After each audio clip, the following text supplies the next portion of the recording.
Hi guys, how you doing? Well, the clean-up operation has started here in the Borussia Dortmund Stadium. I'm calling it the Westphal Stadion because I don't like the new name. I'm just going to step out here and just show you for those of you who were not here tonight, the yellow wall over behind the goals there. What a noise from that area tonight.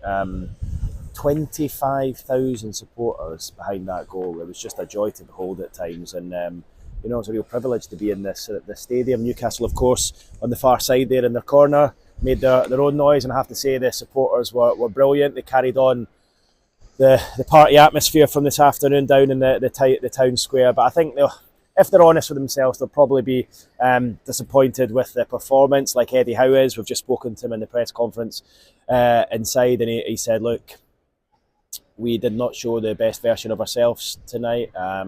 He said Dortmund haven't seen the best of Newcastle, and if you're in my shoes, he said that's very, very frustrating. So there is a feeling that over the two matches, both home and away against Dortmund, the Newcastle have seen a lot of recently. I've not been there. I don't know the reasons why. I wouldn't say Dortmund are far better than Newcastle in terms of their standard of player. They've certainly got, I would say, not as good a squad or team as Arsenal, and of course Newcastle beat Arsenal at the weekend. But for whatever reason, they've had the better in Newcastle in both those games. It feels to me a little bit like that they just seem a bit more streetwise at this level. They know how to get over the line, and I felt like they managed both games, and they managed key moments in both games very well. At 1-0 up, Newcastle had that chance through Joe Linton, free header, should have scored, diving header 6 yards out. You have to hit the target from there. Look, it was a brave header from Joe Linton, but you have to score that. And Newcastle were in the ascendancy at that point, and that could have been one of those real smash and grabs. The game could have turned, but I actually think Dortmund got a bit of a boost from that, and they scored the second soon after, ironically coming from a Newcastle set piece down in the corner. I can't remember if it was a free kick or a corner kick from Kieran Trippier, but look, Trippier should have done better with his delivery. I'm sure he'll be the first to admit that.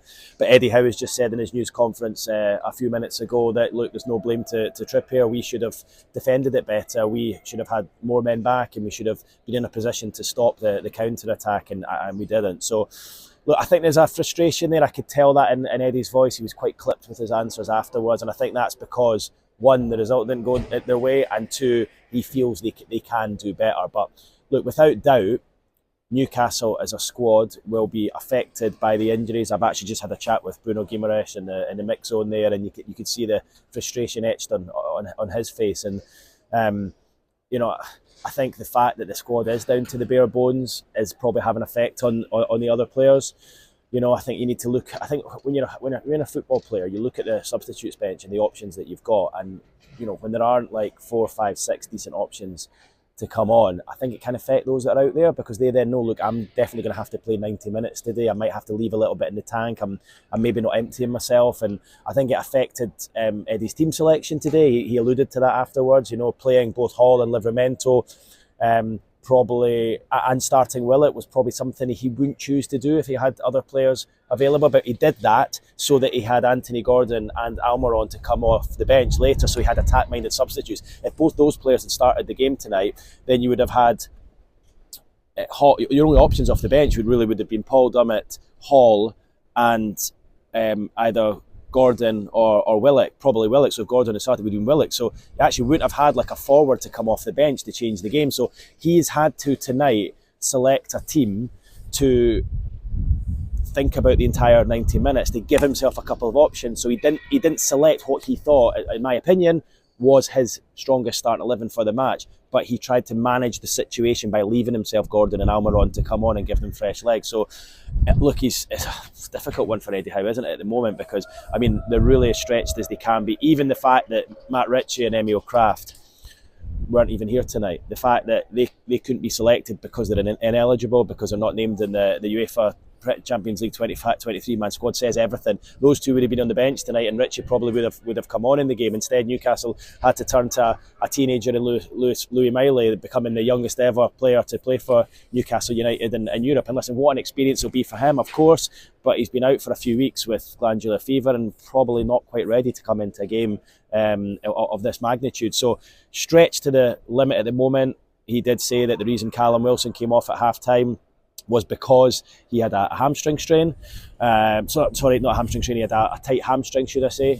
He said it was too early to tell whether he'll be a doubt for the weekend, but obviously that's going to be a potentially another concern, and he just can't take risks with anyone at the moment because they're down to the bare bones. So that is why Callum Wilson came off at half time. I was told just by one of my colleagues, Chris Waugh inside there, that apparently the stats there showed that Wilson only had 4 touches in that first half, 4 touches, and none of them were in the box. So Newcastle weren't getting the supply to him. So, one of those nights where I don't feel there's a lot between the sides, but I feel the crippling injury list is costing Newcastle at the moment, both physically and mentally.